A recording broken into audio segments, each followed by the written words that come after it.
Mashiane, thank you so very much for joining us on CheckPoint, the podcast. We really do appreciate it. Thank you so much for having me, Nkepile. It's amazing to be here. Thanks for coming, because you are here to assist us. A huge chunk of government expenditure goes towards salaries. And you are here as a recruitment and talent specialist with 15 years of experience. You know what you're talking about. Yes. I'm worried that the political class is distorting reality in South Africa, especially when it comes to salaries and perks. Let's start with ministers. Cabinet ministers at the moment are earning up to 2.7 million rand annually. Sure. What qualifications or experience in the real world would one need to earn this amount of money? Ordinarily, so when an executive is being appointed, there is a rigorous process, an interview process, application process, where all the applicants and the candidates who are interested in the role must go through that process. And there's prerequisites in any role. There's expectations that are set, there are requirements that are done. And one of the requirements really for somebody that would earn that salary, we're talking a CFO of a company that is a chartered accountant that does not only speak to an undergrad, but you had to go through postgrad auditing, go to one of the big auditing firms in order for you to qualify. And whilst you're doing all of that, you haven't even reached the experience that is required for you to earn that salary. And it takes you between 5 and 8 years to get to any senior management level, let alone a chief financial officer. So we're looking at 10 years plus for somebody to earn that salary comfortably as an executive, right? They need to have more than 10 years experience. More than 10 years experience. In the role that they are hired to fulfill. Correct. Right? Not 10 years experience in bus driving or anything like that, unrelated to what they have to do. Correct. Okay. And similar to, if we're looking at, a chief operating officer or any of the C-suites, literally the minimum is 10 years experience. And this is post-graduation, post anything, you must have 10 years experience. And obviously, some may even require 10 to 15 years because just organizations are different, and the size of the organization also determines the number of years experience that's required. So a cabinet minister in the real world would be an executive. Correct. At an executive level. Yeah. If the executive fails in their duty or job, what happens in the real world? So prior to even failing, there's actually an agreement that you actually have to get into, which is a performance contract. Yes, you must sign a performance contract, and there are targets. You're not coming into this role to just, manage people, but you're actually coming to manage an organization, and it's revenue. And we're speaking millions. These are multi-million rands revenue that you must make sure the company stays profitable. And there are targets. And even your performance bonus is based on the culture that has to be kept, the employees that must be kept, well in that organization. But thirdly, you as an individual are required to meet your targets. And these are quarterly targets. They're not yearly. These are quarterly targets where there's a check-in as to how are you doing? How far are you with the targets that are agreed? And at any point, those targets are not met. It directly impacts how you are remunerated from a bonus standpoint. And every salary or bonus structure is stipulated to say, if you meet at least this target, you get a minimum of 5% of the performance. And if you exceed or, you get to where you need to be, you'll at least get 25 to 30%, right, of your annual salary. And at any point that doesn't happen, a conversation is had. There's a performance conversation that is had, and which is something that we're not finding within the political structure. Firstly, the appointments are just unknown and unheard of. It's just somebody, sitting with their political party that decides, we're going to send this person to be a cabinet. They have no expert in anything. but they are now running these portfolios that they're given. And only then they must be brought up to speed. And even so, it's not enough, because we're seeing that a lot of the ministers are falling short. They're falling short. They just don't have the ear of what's happening on the ground. And for me, that's where the disconnect is, because if you are being appointed as a CEO, one, there's the qualification, undergrad and post. Some of the requirements is an MBA that you must have. This is an astute business person. They're not just coming as to they have had experience in their working life, but they're coming as a leader, somebody who's going to lead the organization to success. And I'm not finding the same accountability. And if you lose money for the organization or the company? If you lose money, so it depends on the reporting structure. So let me put it this way. Yes. If the company loses money with you in charge, what are the repercussions? One, there's a direct impact at a personal level where you will be held accountable in a performance review. So what we call them is, because obviously through our labor laws, it can't just be, okay, you're fired. Unfortunately, we're not America. So there has to be steps that are taken. One, to ask, what are the constraints that are making you not meet your targets? Why are we losing revenue? And obviously, there's a whole lot of insights that go into finding out. But ultimately, if it boils down to you are not meeting your targets purely on your leadership, people are not thriving under your leadership, the organization is not thriving, the customers or the clients are unhappy under your leadership, the consequences are eventually, one, the bonuses will stop or reduce. Secondly, there's a dismissal. There's a committee that needs to come together and say, well, we hired you for X. You are not meeting us at X. So therefore, this contract is going to be null and void in that sense. There's mutual separation agreements that companies usually do, because obviously at a senior level, you're not going to sort of get retrenched or anything. It's just a mutual separation agreement that most companies get into to say we are not aligning, and eventually you see the evidence that is in front of you. The company, when you took over, was at X. Now the company has dropped. We're losing this, we're losing that. So and everything, Nkepile, when it all falls at leadership, hey? Absolutely everything in the world, it starts at leadership. And if things are in disarray in a company, in an organization, we look at leadership first. So that's where the shareholders will review. That's where the chairman, everybody will review leadership first. And new leadership must then come in to take over. Only then they may assess, is it the product? Is it, is it the talent? So then they can go into a business assessment, but everything starts at leadership. So they're not just earning that salary for the sake of it.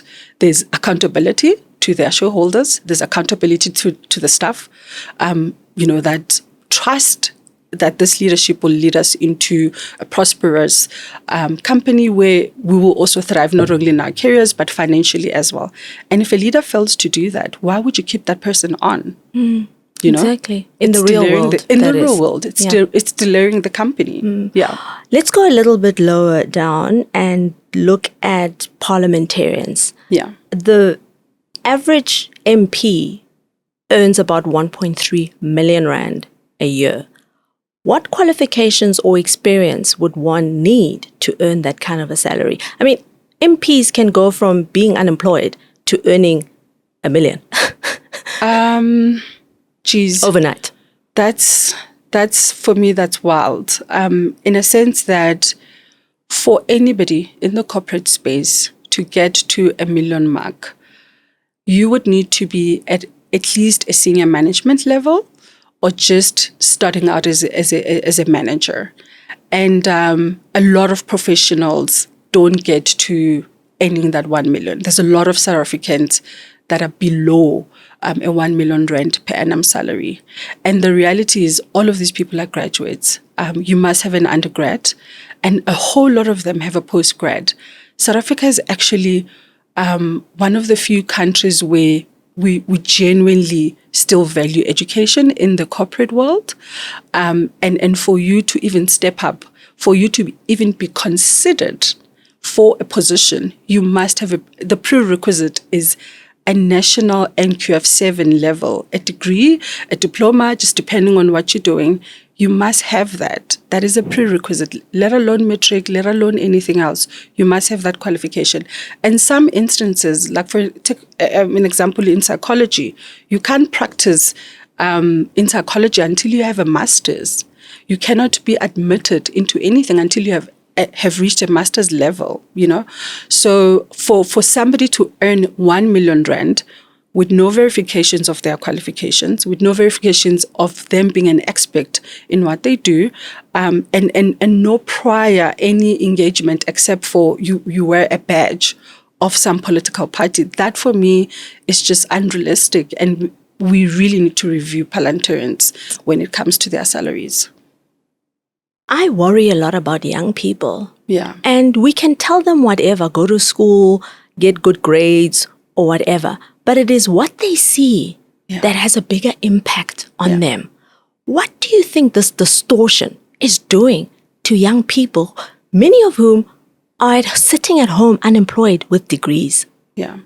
So I think there's two types of young people that you'll find. One, you'll find the ones that think there is an easy way out. Because I saw Xoli, for an example, he was just walking the streets in my township. Now, Xoli is driving this huge car. Xoli is somebody important, but Xoli actually doesn't have much. And what we taught is go to school, do this. And this young person may believe, you know what, I don't have to invest in myself. I don't have to do anything. I just have to wait for the right opportunity. And then there's the young people that say, I come from a good home. I understand how the economy works. I'm going to go to school. Number one, going to school is an investment. If you're not getting funding, which again, there's problems everywhere with funding, your parents or somebody had to invest in you getting that degree, right? Mm-hmm. So there's money that's already been poured into you. And secondly, the young person who then has invested, getting a degree is hard. It's not easy. Now, you've done the hard work, you've done the hard part. All you are asking for is for the country that you live in to meet you halfway and offer you an opportunity. So this young graduate may think, well, what was that all about? And yet I'm seeing X doing this and X has nothing. So what was the point? So we find that suicide rates are going up because of that. A lot of young people are discouraged. And some may fall into entrepreneurship, but a lot of them are discouraged. And you find just a country that is literally not investing anything when it comes to their young graduates. There's no real programs. There's no real accountability that is being held either in the public sector or the private sector as to what is the roadmap when somebody graduates. What do we do? Nobody knows what to do with a young person that has graduated. Criminal records and any adverse finding related to your character, what role does that play in the employment process in the real world? In the process, prior to appointment and offer letters done, there are verification checks that must be done. In big organizations, they even do reputational verifications because we need to understand what is your reputation within our industry. What is the reputation within, our clients that we have? And if it's found not to be of standard, one, we cannot appoint this person. Two, there's a verification of criminal and credit checks and qualification checks, of course, where we verify that every information that you've given us is true and it's not false. And after we've done the verifications, only then a preferred selected candidate is selected to be appointed into the role. Now, if at any point the the verifications come back and say, Xoli, his credit record is not in good standing. Credit record. Like how you manage your own money, personal money. Yeah. Because how can you manage an organization's revenue of millions and you cannot manage your own? You are not trustworthy if your credit record is not done properly. It means you are not paying your debts in time. Your word is not enough because that's what it speaks to. And secondly, should it come back that there is a criminal record, we cannot appoint such a person because organizations work with integrity and trust. And whether it's clients or the stakeholders or the shareholders, we need to trust that you are capable. If you are not able to run your own personal life in a way that is honest and transparent, how can you run an organization? Let's get to the perks. Yes. Our ministers get luxury vehicles, state-sponsored luxury vehicles, official accommodation, subsidized utilities, VIP protection, travel benefits. What kind of position in the real world would earn you those kinds of perks? Very few organizations. I'm talking telecoms. That's where actually they provide most of the telecoms and probably the banking sector. That's where you would find that only the senior most executive will get a perk of buying their own car. And A perk of? of buying a car. As in a car allowance, or what is that? What do you mean a it's perk by definitely buying your a own car allowance Okay. where you are given. And that is only select executives. In other smaller organizations that are not telecommunications, there is no such perk. You are given your own salary.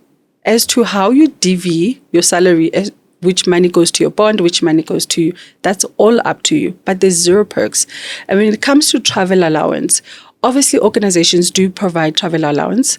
However, in most instances, you spend your own money prior, and what you then do is you then say, hey, I traveled from Joburg to Cape Town. I need a reimbursement. So there's a form that you complete for you to then get reimbursed. But these are not upfront perks that you get. And the perks that you've mentioned of the ministers getting luxury vehicles, there's no organization that's going to hand you over a key with a vehicle for you to drive around and, sort of make sure you're okay. There's absolutely no such. No, a key, a car, And a house. and a driver. No. And security and additional. I mean, it goes on and on and on. No. So there's, as it stands at the moment, with research done, only telecoms and the ones that are thriving are providing their executives with that perk. The rest of South Africa and the organizations, there's no such perk. You buy your own and you get your own reimbursed. If you're using an Uber, you must then say, hey, I've spent such an amount over this course of period and I need it reimbursed back to me. I like your reference to the ones that are thriving. Yes. In other words, your perks are actually directly linked to the performance of the company. Absolutely. Absolutely. Is South Africa thriving? No. Which economy is? This one is definitely not. As an employee at a senior management level, you need to choose between, am I buying a house or am I buying a car? And even if that's the car, it's not a luxury vehicle. It's just a car that's going to get you from A to B. So a lot of the people that we're mentioning that fall into the 1 million rank, the ones that have worked so many years and have so many experience, they have to make a decision. What is it that I can afford for my family? What is it that I cannot? And that's sometimes between a car and house. MPs get 88 flights a year for work. I've never seen, for constituency work, I've never seen my MP in my constituency, just for the record. But they get 88 flights Where to go are they up and down flying to? and do constituency work. A lot of the business flights that are even included in an executive's perks, it could be you are conducting some sort of survey with your clientele within sort of your market and your industry. You're meeting with clients. You're ensuring that the business is staying afloat, if not thriving. Now, if you're getting 88, where are you going and whom are you doing with, in terms of what is that expenditure for? It's unexplainable. So remember, salaries, as much as they account for a higher bill in most organizations, they can justify it because they can actually see a direct spend of salaries plus the profitability. Now, in this instance, a lot of our countries it's dilapidating. Nothing is working well. Everything is in shambles. So for me, those trips seem unjustifiable, even compared to their counterparts in corporate. And in a company that wants to thrive or that is thriving, you would cut down the number of flights or cut down the number of perks, if there are any perks, depending on how well the company is doing. Absolutely. I mean, even bonuses at times are not given because the company didn't meet its targets. So for it to stay afloat, it must cut down on expenses. That is rental space. Most companies are cutting down on how much they spend on rental space. Unfortunately, private companies even cut down on their employees at point. That's where retrenchments come in, because that is also an expenditure for them, for the organization to keep itself afloat.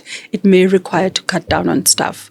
So there is a lot of reviewing that happens quarterly. Each and every quarter, organizations sit and they review their finances. And based on that, it determines the direction of that organization and how it treats its people and how it treats the rest. Some may be, there's no increases in salaries. A lot of people in the past 3 years have faced no increase in their salaries at all, let alone perks. Just your day-to-day was not increased. I think to the average South African, a teacher and a policeman have more value in society than a minister. Absolutely. Currently, one minister is equivalent to 7 entry-level police officers when we look at salaries. Yeah. And yet we're seeing less and less police force. We're seeing less and less of the police recruitment. And even the same police, because of the remuneration, they don't feel valued. A lot of people attach remuneration to work and value. And the less I see an organization is valuing me, the less effort I'll put. And that has a direct impact when you speak to teachers and policemen. It may be, I want to protect, this is why I got into this, I love teaching. But now, when I look at the workload versus what I'm getting, it may be discouraging, similar to the graduate. It may be very well be discouraging. So for me, I think there's a lot of soul searching that needs to be done by Parliament, I actually would love to see a South Africa where we appoint ministers and parliamentarians who must volunteer to take those jobs and say, you know what, I can probably live with the perks that I have, but the salary that I have, let it go to the graduate. Because directly, if one salary of a minister can employ 5 policemen, why are we not seeing seven entry-level policemen? Why are we not seeing more recruitment of policemen? And this is where the graduates would We're come seeing in. more ministers and deputy ministers. One has admitted to not having any work, a deputy minister. No, there's a disconnect. There is a huge disconnect. And there's less and less opportunities that are created for young people. Even, sorry to discriminate, but also when you look at the ages of some of the ministers, you wonder, your 20-year-olds, your 21-year-old, what opportunities will they have when somebody who's almost 70 is getting a parliament seat because there's a political party that decided you deserve it? And I think at the whole discussion that we're having now is not really about salaries. Yeah. It's about accountability. Absolutely. It's about the consequences that we as ordinary South Africans carry for failure that the politicians are protected from. Yeah. There just seems to be no, number one, value for money. Yeah. And number 2, no accountability. We all have to be accountable in our jobs. And if we don't perform, there are consequences. Absolutely. In every industry, there is a performance framework. And that performance framework, from a junior to an executive, you have to account. As I mentioned, even for the junior staff, there's what we call monthly check-ins and a quarterly review, and obviously an annual review of your performance. And based on that, it speaks to, are we increasing your salary this year? What bonus can we afford you based on your own personal performance, right? And secondly, based on the company's performance. And as you've seen, there's no organization that's performing, even though the individuals may be. And at times, if the organization is not performing, they cut down. They're not increasing anything. They're not adding on to their expenditure. And it's not the same thing that we're seeing. So just to go back to the graduates, for me, even the entry-level salaries that are paid to graduates, it's actually just for you to get to point A to B, your stipend to use a taxi. But this is not a living kind of a salary that would make you feel like, okay, yes, I've arrived now, I'm graduated, I've got my postgrad, now I can get into the workforce. Some of the graduates are earning less than a minister's domestic worker. It's shocking. That for me is just unbelievable. And what I've seen is, even after you've received that internship sort of program for that 12 months, there is no retention that actually happens, whether private or public sector.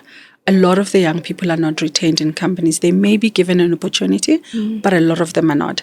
And again, what we're seeing is most organizations are cutting down on the expenses of hiring graduates, because now the minuscule sort of task that they would have given to a junior, AI is bridging the gap. So we are actually going to see more and more of unemployment, even amongst the graduates. And there's the elections coming up. And I think as South Africans, we are the ones who need to hold these people accountable, because they won't hold each other accountable. Even MPs, many of the MPs want to be ministers one day. They don't want to cut down these perks. Yeah. So we have to raise these questions ourselves, because accountability is not anti-government. Accountability is democracy. And it's also how, if you're in the workplace, you have to be accountable. It's not only just them. Everybody, the entire workforce of South Africa is accountable. From what time you come into work, where you are, what you did, all of that is under scrutiny. It's literally how we live our lives. And even with the local elections, my actual interest comes in where, for me, as an entry role, or rather even a role of a councillor, some of the councillors don't have any qualifications, yet they just step up and they're a councillor. And these are people that we expected for them to deliver on service delivery, to deliver in our communities, to ensure that things are working well. But there is a level of education that is required to unlock how you think about people, how you see yourself as a leader. These are not ordinary appointments. These are people that carry our lives. Understanding budgets, understanding what it takes to fix things that are broken. Yes, reading financial statements, understanding, okay, this is what I can spend for this quarter. What is it that I cannot spend? Where do I need to cut? Being strategic. Xoli Mashiane, thank you so very much. Thank you so much for having me. For breaking down the real world for all of us. Thank you.